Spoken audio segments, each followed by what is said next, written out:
새해가 되었습니다. 여러분, 지난 한 해에 우리가 무슨 죄를 지었든지, 무슨 악한 일을 했든지, 누구의 마음을 아프게 했든지, 우리가 하나님께 진심으로 죄를 고하고 용서를 구했다면 하나님께서 우리를 용서하심으로 지난 한 해와 함께 과거는 사라졌습니다. 아멘입니까? 여러분, 그렇습니다. 또한 우리가 어떤 상처를 받았든지 하나님께서 나를 용서하셨으므로 우리도 그 사람을 용서하고 새롭게 한 해를 다시 살아가도록 합시다. 예전에 제가 이 세미나차 캐나다에 다녀온 적이 있는데요. 캐나다 공항에서 이제 한국에 오기 위해서 발권을 하려고 하는데 여권이 없는 거예요. 아이고야, 그래가지고 이제 공항 바닥에 가방 열어가지고 막 다 찾아봐도, 야, 여러분 상상이 되시죠? 그 공항에서. 근데 여권이 안 나와요. 결국 비행기를 못 타고 이제 그날 급히 영사관에 가가지고 새로 만들어가지고 이제 다음 날에 오는 일이 생겼습니다.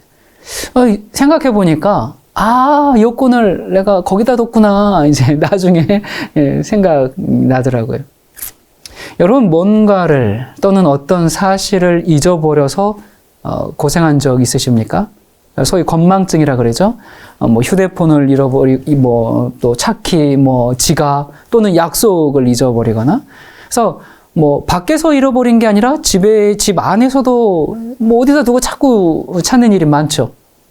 제가 이제 장거리 운전을 자주 하는데 한 번은 한참을 달렸는데요. 아내가 핸드폰이 없다는 거예요. 그래서 없어? 이거 어쩌나? 그러면서 어디 뒀는지 잘 생각해봐. 이러면서 이렇게 계속 갔는데 한참 그렇게 가다가 찾았어요. 어디에 있었을까요?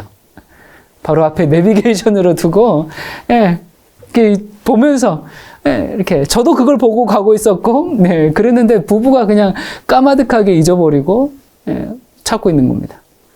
사실 저희 부부 얘기만은 아니죠. 많은 분들 비슷한 상황 있지 않으십니까? 세탁기 돌려놓고 잊어버리는 것은 아주 자주고, 가스불 끄지 않아서 냄비 자주 태우고, 이런 적 아마 많을 겁니다. 또, 오래전에, 한 10여 년 전에, 이제 아내가 이렇게 버스에 가방을 두고 내렸어요. 잃었잖아.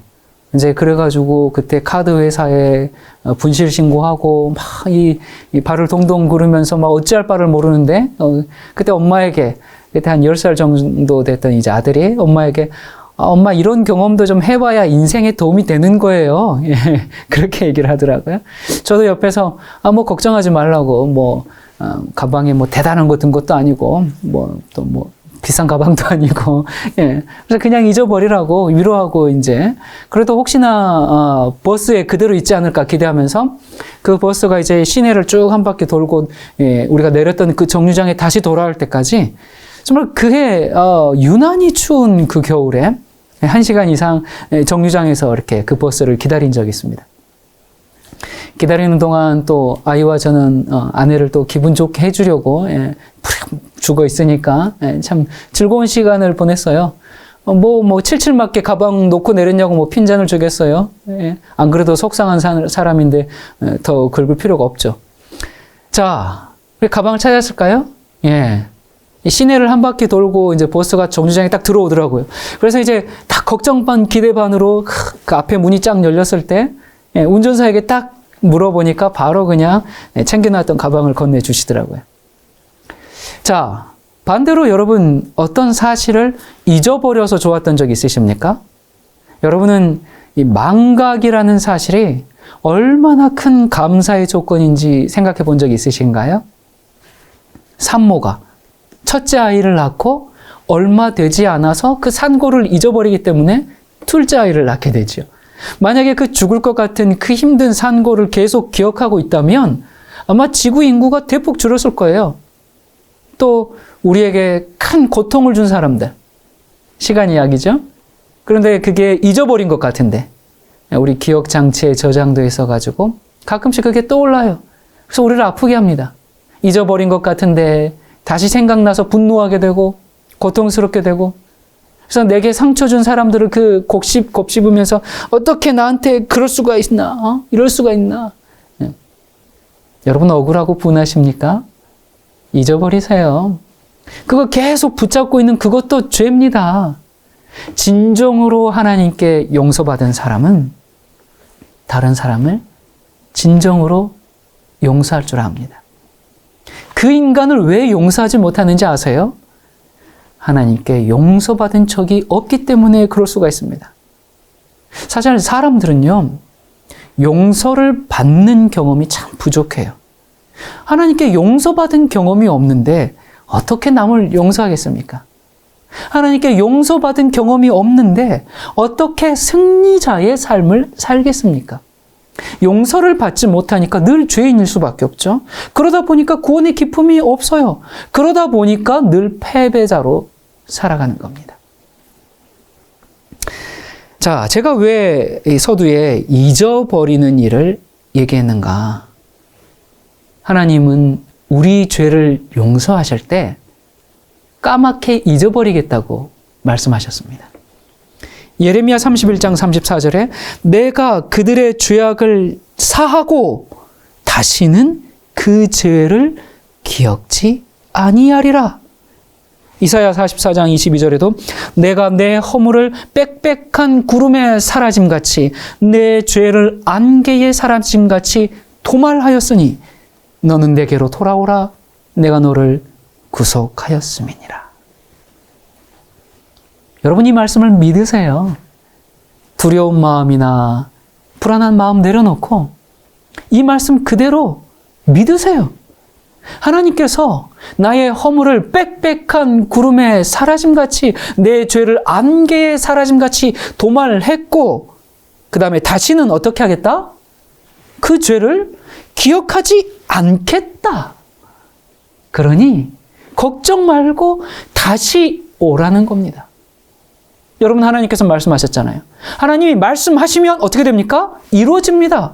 그게 말씀의 능력 아닙니까? 여러분 실수했습니까?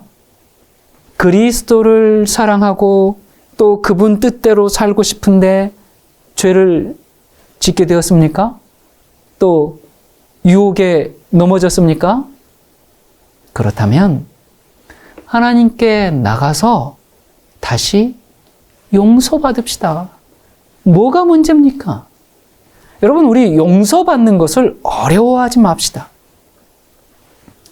말씀대로 살려고 애쓰는 아주 진실한 사람들, 좋은 사람들이죠. 또 항상 이기기를 원하는 그런 사람들, 그 사람들의 그 문제점이 뭔지 아십니까? 용서받지 못한 삶을 살고 있다는 사실입니다. 하나님께 용서받은 경험이 없는데 어떻게 승리자의 삶을 살겠습니까? 용서받지 못하니까 늘 죄책감에 시달리고 신앙에 기쁨이 없어요. 물론 용서는 그저 네 죄를 용서해 준다 그런 사법적인 선언만을 의미하는 게 아니죠. 여러분 용서가 뭐예요? 하나님의 용서는 단순히 우리를 그 죄의 정죄에서 면하게 해주는 사법적인 행위만을 의미하지 않죠. 그것은 죄를 용서할 뿐만 아니라 죄로부터 완전히 돌아서게 만드는 능력이 용서에 있어요. 그래서 참된 용서를 받으면 악한 사람이 의롭게 됩니다. 생애의 변화가 돼요. 구부러진 철사를 반드시 펴듯이 용서는 그런 능력이 있습니다. 재창조입니다. 그런데 오늘날 용서의 정의가 많이 왜곡되었어요. 용서를 남용하죠. 남용하기 때문에 어떻게 돼요? 죄를 지었을 때 용서를 그냥 쉽게 생각하고 죄를 애통해하는 마음 없이 당연하게 용서를 주장하고 그러면서 죄의 굴레에서는 벗어나지 못하고 여러분 이런 사람은 정말 용서받은 자의 삶이 아니죠. 십자가의 그 용서를 어떤 식으로 한 거예요? 그저 죄를 허용해주는 면죄부로 삼았기 때문에 죄에서 헤어나오지 못하는 거죠. 우리가 진짜 용서를 받으면 죄를 떠나게 됩니다. 용서는 능력입니다. 용서받은 사람의 결론은 재창조입니다. 용서는 과거의 죄를 다 씻는 것뿐만 아니라 다시는 그런 죄를 짓지 않을 힘을 주는 것이 하나님의 용서예요. 자, 그런데 오늘 제가 여러분께 말씀드리고 싶은 것은 이것이 아닙니다. 다른 사람은 몰라도 우리 교회 성도분들이 이러한 진리를 몰라서 멸망당할 일은 거의 희박하죠. 그렇지 않습니까? 우리가 이 사실을 놓칠 일이 없어요. 너무 잘 알아요. 그렇다면 뭐가 문제입니까? 많은 기독교인이 용서를 남용하면서 죄의 굴레를 벗어나지 못하는 반면에 다른 부류는 나는 용서받은 자인데 그러니 이제는 의로워져야 돼. 나는 거룩해져야 돼. 나는 이기고 또 이기는 자가 돼야 돼. 그런 강박관념에 사로잡힌 사람들이 좀 있습니다. 그런데 여러분, 우리가 살다 보면 실수합니까? 안 합니까? 실수하죠. 죄 짓습니까? 안 짓습니까? 죄를 짓게 돼요. 나도 모르게 이기심과 교만, 시기와 질투가 머리를 들 때가 있어요. 그러면 어떻게 생각해요? 이게 뭐야? 이건 내가 혐오하는 죄들인데? 아니, 용서는 죄를 이기는 능력인데? 나는 이기고 또 이겨야 되는데? 내가 왜 이런 거 나오지? 나는 실패한 건가? 그래서 어찌할 바를 몰라요. 그러면서 하나님의 용서를 의심하고, 내가 용서받은 게 내가 그냥 감정이었나? 그게 하나님의 용서는 내가 받은 게 아닌가? 그렇게 낙심하고 좌절하고 절망 속에서 헤어나오질 못하는 경우가 좀 있습니다. 한 번은 어떤 분이 제게 이렇게 물으시더라고요. 목사님은 늘 수직 상승만 하시죠? 저는 왜 이렇게 자주 실패하는지 모르겠어요. 여러분, 이 고민은 이분만의 고민이 아니라 여러분도 혹시 동일한 질문을 가지고 계시지 않습니까? 여러분, 제가 수직 상승만 하면 얼마나 좋을까요? 그렇다면 벌써 저기 구름 위로, 벌써 그냥 에녹처럼 하늘 갔을 거예요. 예. 여러분은 거듭남의 경험 후에 한 번의 실수도 없이 수직 상승만 하십니까? 늘 고공행진만 하십니까? 실패는 전혀 없고 실수 전혀 없고 늘 이기고 또 이기고만 있으신가요? 여러분, 혹시 이 공중근에 타는 서커스 공연 보신 적 있으신가요? 예. 이 사람들이 이렇게 할 수 있는 것은 내가 떨어져도 받쳐줄 그물이 있다. 그 믿음에서 이렇게 담대하게 할 수 있는 겁니다. 여러분, 우리는 아직 완벽하지 않아요. 하지만 성령 안에서 우리가 살아갈 때 우리는 뭐 할 수 있냐면 재빨리 복구할 수 있습니다. 우리가 미끄러져서 떨어진다 해도 우리 밑에 뭐가 있어요? 그물이 있어요. 그리스도의 피는 우리의 모든 실패에 대한 용서를 이미 제공하셨습니다. 근데 만약에 우리가 떨어졌을 때 그 그물 위에서 그냥 잠을 자버린다면, 또는 그물이 있으니까 이제 마음대로 떨어지자면서 그냥 계속 떨어진다면, 여러분, 그러면 우리는 서커스단에 남아있을 수가 없겠죠? 무익한 종, 무익한 곡에서 하고 쫓겨날 겁니다. 그러나 우리가 참으로 회개와 거룩의 삶을 살기 원한다면, 우리가 정말 공중 근의 위에 있기를 원한다면, 그래서 주인의 기쁨에 참여하기를 원한다면, 우린 뭘 알아야 하는가? 우리 밑에 그물이 있다는 것을 알 필요가 있습니다. 이 고개사들은 밑에 그물이 있다는 것을 알기 때문에 마음을 놓을 수가 있습니다. 만약 그물이 없다면요, 그물 없이 서커스를 해야 된다. 여러분, 그들은 긴장하고 두려워할 겁니다. 그래서 더 많은 사람들이 떨어질 겁니다. 여러분, 우리는 긴장하고 두려워할 때 더욱 떨어지기가 쉽습니다. 여러분, 무슨 얘기인지 아시겠어요? 떨어지기를 두려워하는 사람은 자신이 계속 떨어지고 있다는 것을 발견하게 됩니다. 거룩하게 살려고 이를 악물고 머리를 질끈 동여매고 더할 나위 없이 노력하는 사람은 그렇게 하면 할수록 그렇게 사는 것이 어렵기만 하구나. 그 사실을 발견하게 될 겁니다. 톨스토이는 성경을 문자 그대로 따르려고 애를 썼어요. 여러분, 예수님께서 이제 부자 청년에게 그의 모든 재산을 다 포기하고 따르라 이 말씀 하셨잖아요. 그래서 이 말씀 읽고 톨스토이는 하인들을 다 놓아주고 자기 작품에 대한 저작권 다 포기하고 가지고 있던 광대한 토지를 다 처분해서 가난한 자들에게 주고, 그는 당시 농부들이 입고 다니는 그런 옷을 입었고 또 직접 만든 그런 신발을 신고 밭에 나가 일을 하고, 또 마지막 장편 소설인 그 부활, 그 책의 수익금 전부를 당시 러시아 황제로부터 박해받던 종교단체에 주었어요. 정말 훌륭하죠? 예.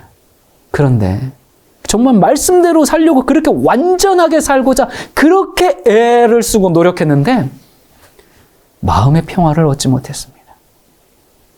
그가 이 죽을 때 임박해서 쓴 그의 편지, 그 일기 보면요, 자신의 그 실패와 거기에 대한 어떤 낙심, 비관 이런 내용으로 가득 차 있습니다. 그가 신앙대로 살고자 했을 때 그 이상과 현실과의 괴리가 그를 악령처럼 계속 괴롭혔어요. 톨스토이는 자기가 자신 스스로를 기만하고 있다는 것을 너무도 잘 알았습니다. 자신의 속마음이 어떻다는 것을 알고 있었기 때문에 그는 그 양심의 가책으로부터 자유로울 수가 없었어요. 당연하죠. 마음의 평화를 얻지 못했어요. 그는 이런 얘기를 했죠. 그리스도의 말씀대로 살아가는지의 여부는 우리가 온전함에 도달하기 위한 과정에서 우리 자신의 나약함을 알고 있는지에 달려있다. 우리가 얼마나 온전한지 눈으로 확인할 수 없다. 다만 알 수 있는 것은 그 온전함으로부터 얼마만큼 비켜서 있는지 알 뿐이다. 자, 이게 무슨 얘기냐면요. 그러니까 온전함으로부터 얼마나 떨어져 있는지만 안다. 당신은 그리스도로부터 100m 떨어졌네? 당신은 50m 떨어졌으니까 저 사람보단 낫네? 뭐야? 당신은 1km나 떨어져 있어? 이거 틀렸어. 저기 가서 더 수행해. 좀 그런 인식입니다. 그런데 여러분, 이 자기의 불행을 보면 볼수록 어떻게 돼요? 더 부족하게 돼요. 자신감을 잃어버려요. 그리고는 어떻게 돼요? 그냥 포기하게 돼버려요. 그래서 우리가 어떻게 예수님처럼 돼? 그러면서 화를 내고 뛰쳐나가 버리게 되거나, 아니면 자기가 예수님처럼 됐다고 생각하는 정신병자가 되거나. 여러분, 우리는 예수님을 닮고 예수님의 성품을 반사하고 예수님의 향기를 내기 위해서 존재하는 그리스도인입니다. 그것이 그리스도인의 삶의 이유요 목적입니다. 하지만 드디어 내가 예수님을 닮았다 라고 생각하는 순간 마귀의 밥이 된 것이죠. 이 톨스토이는 자살하려는 그 충동을 이기지 못할까 봐 집에 있는 끈이란 끈은 모두 숨겨야 했고요. 갖고 있는 총들 다 치워버려야 했고요. 결국 톨스토이는 이제 가족도 재산도 그리고 자기의 정체성도 모두 잃어버린 채 방랑 생활을 하다가 어느 시골 철길에서 객사하고 말았습니다. 톨스토이는 참 불행한 사람이었어요. 스스로 완전한 사람이 되고자 한 그의 노력이 어떻게 됐어요? 이런 결말로 그냥 끝나버리고 말았습니다. 그는 예수님을 바라보기보다는 계명을 바라보고 죄인을 구원하는 하나님의 역사를 의지하기보다는 인간이 어떻게 하면 완전해질 수 있을까? 그걸 늘 강조하는 삶을 살았어요.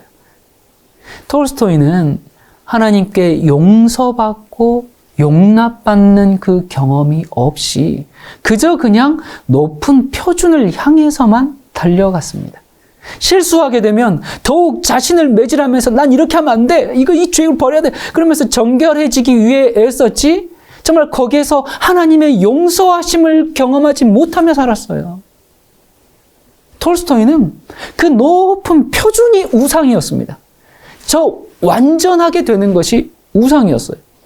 그래서 율법을 철저하게 지켜가지고 완전한 자가 되기 위해서 그렇게 애를 썼습니다.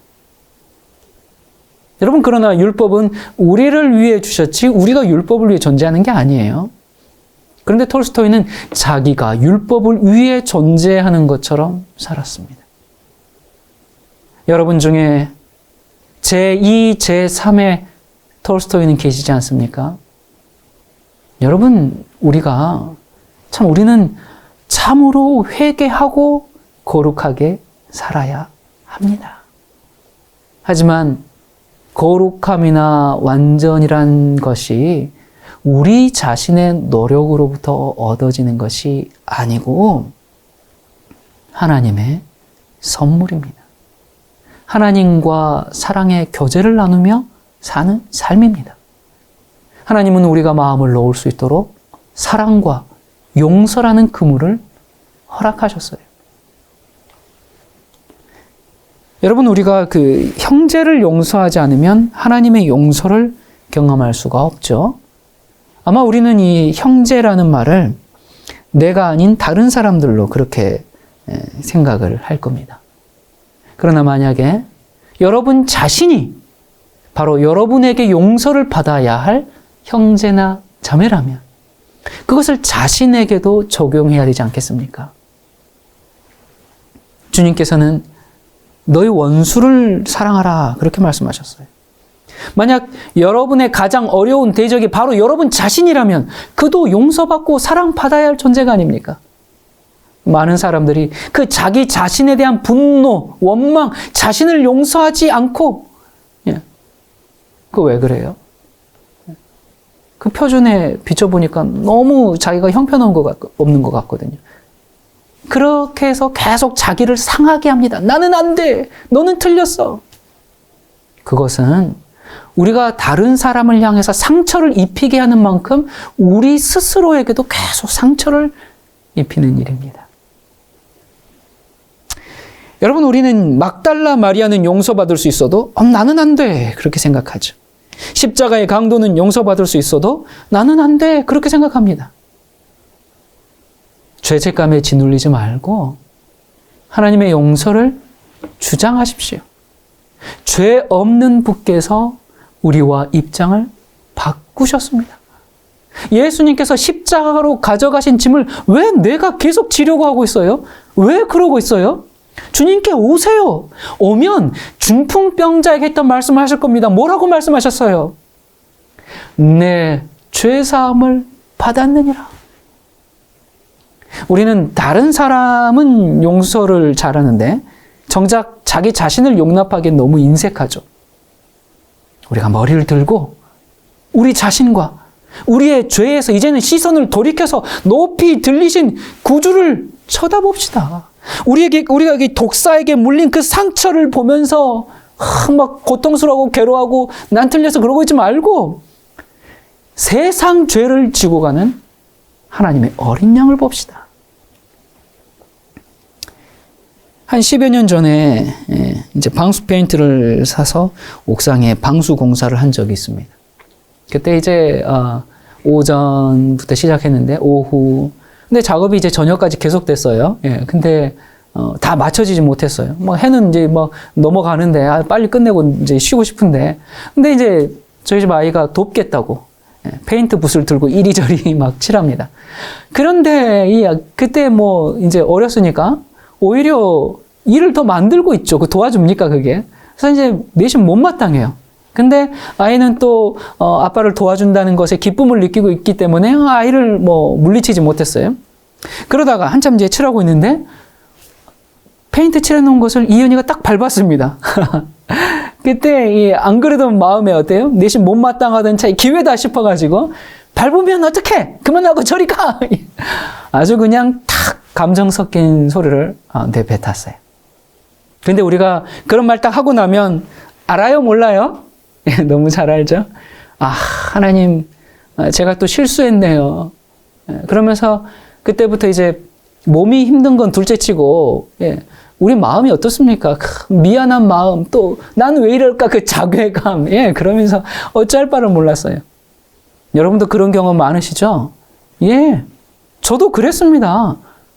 그때 거듭났다고 또 이 복음을 전한다고 하는 저도 그랬습니다. 여러분, 그러니 저를 보고 용기를 좀 얻으시고 너무 절망하지 않으셨으면 좋겠습니다.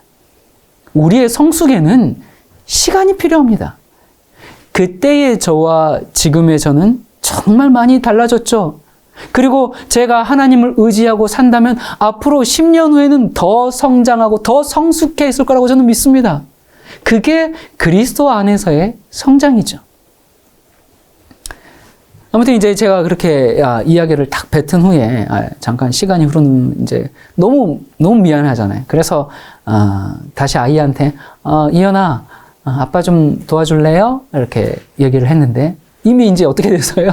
이미 얼었어요. 이미 주눅이 들었어요. 그래서 아이가 아니요, 그만할래요. 그러면서 이제 옥상 한쪽 구석에서 뭐 혼자 놉니다. 빨래줄을 그냥 감기도 하고 빗자루 들고 왔다 갔다 뭐 하기도 하면서 뭐 그러다가 그냥 조용히 내려가더라고요.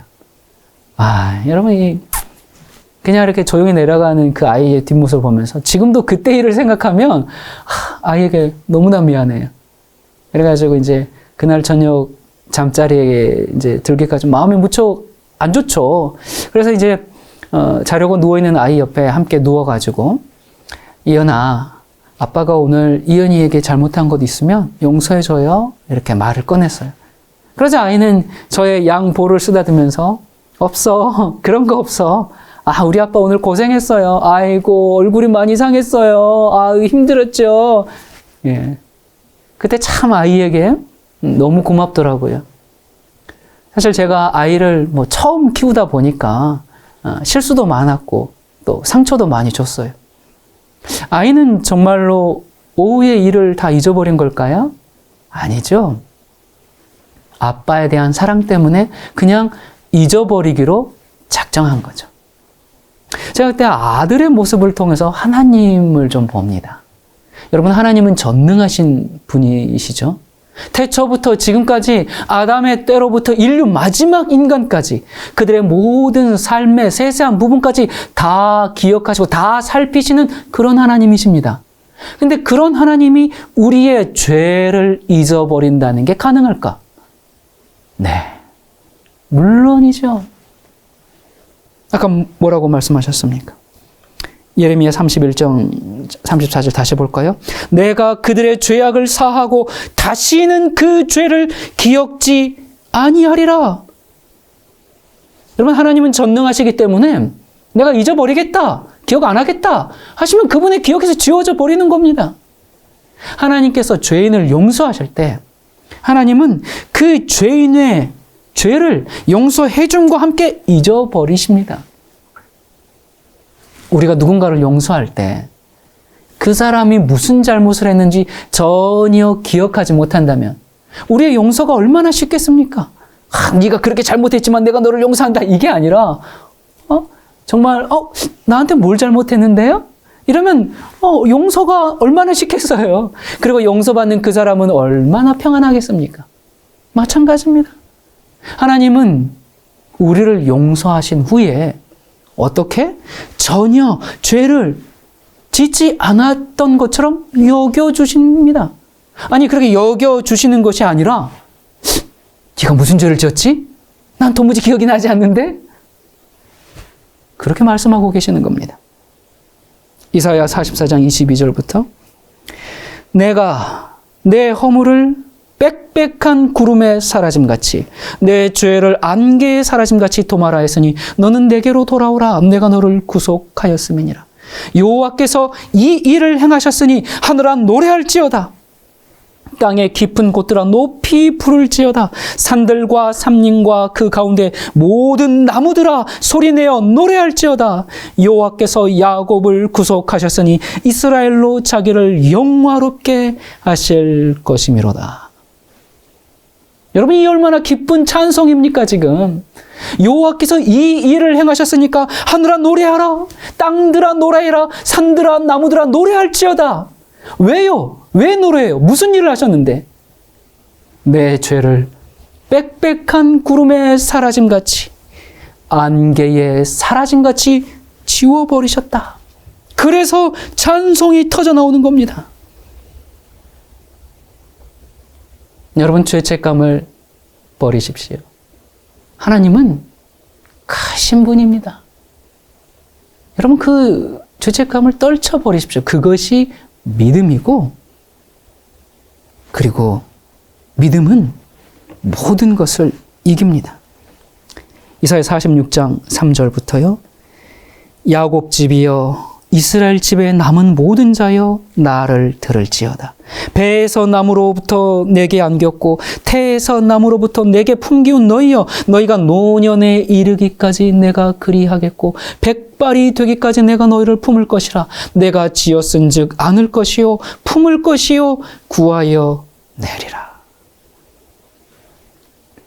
여러분, 이게 무슨 얘기입니까?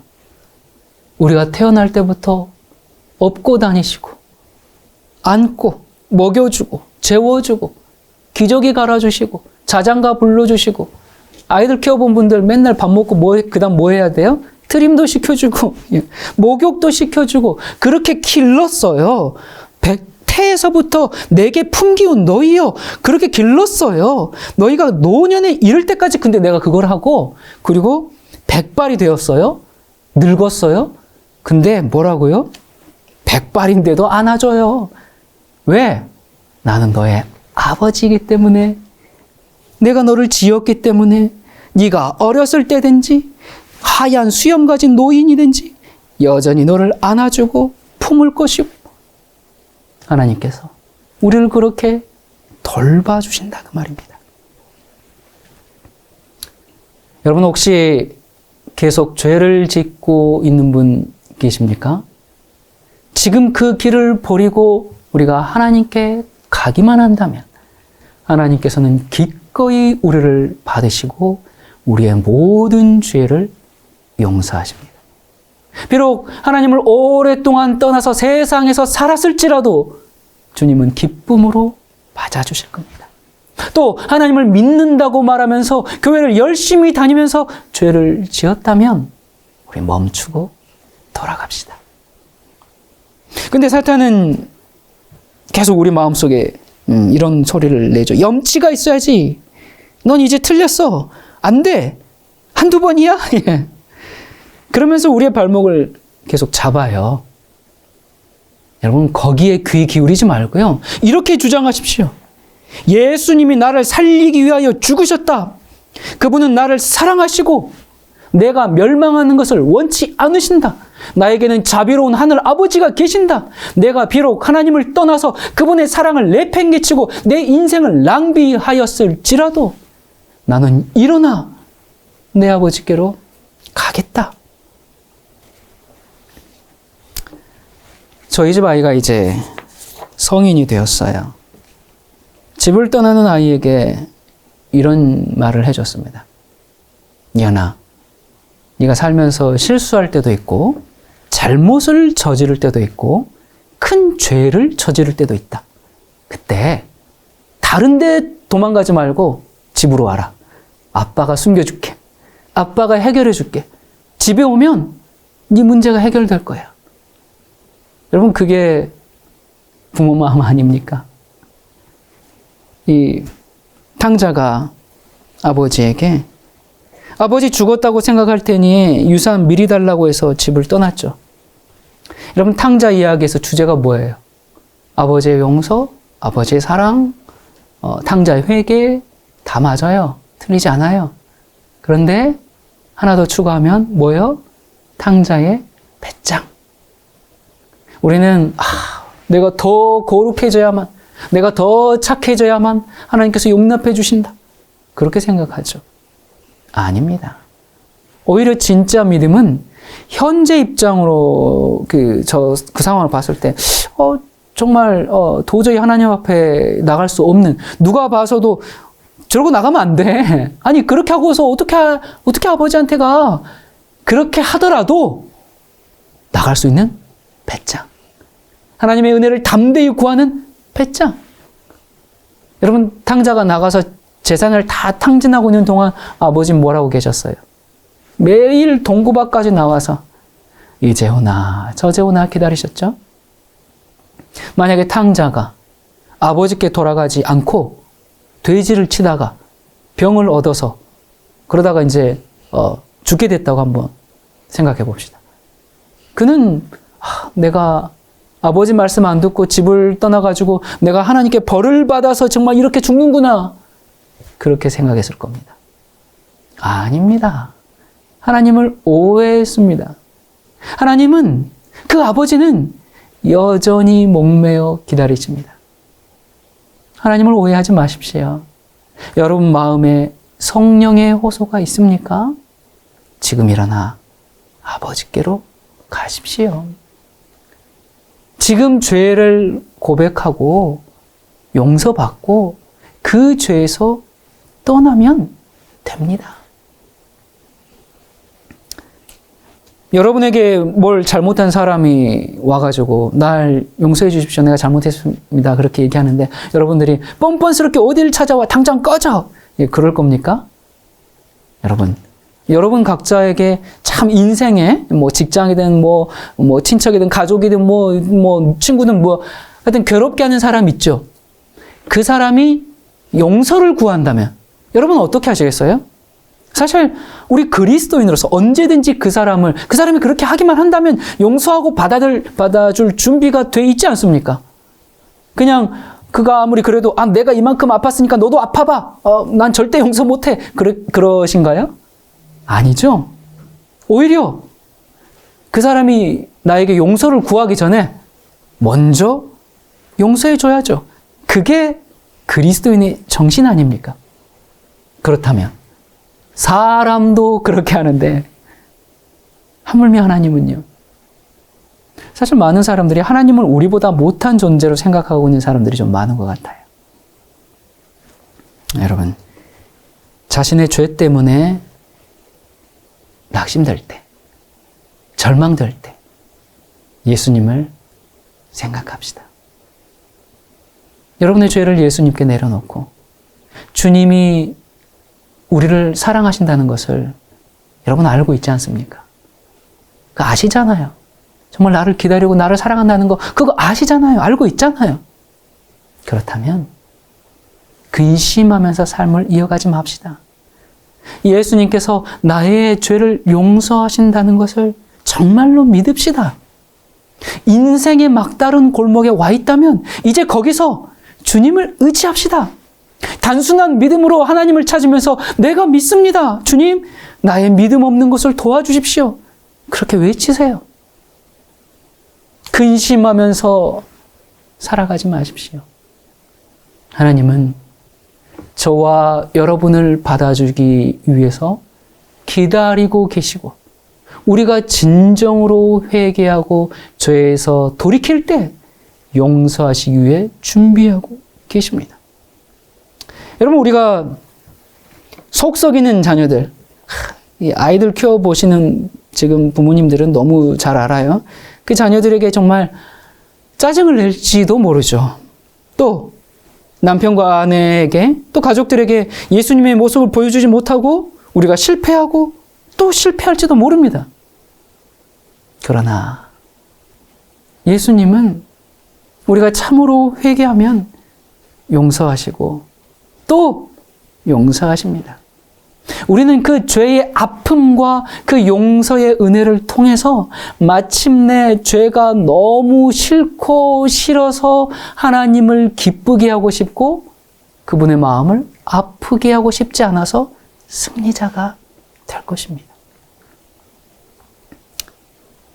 그러나 하나님은 우리를 받아주시기 위해서 항상 준비 완료되신 분이에요.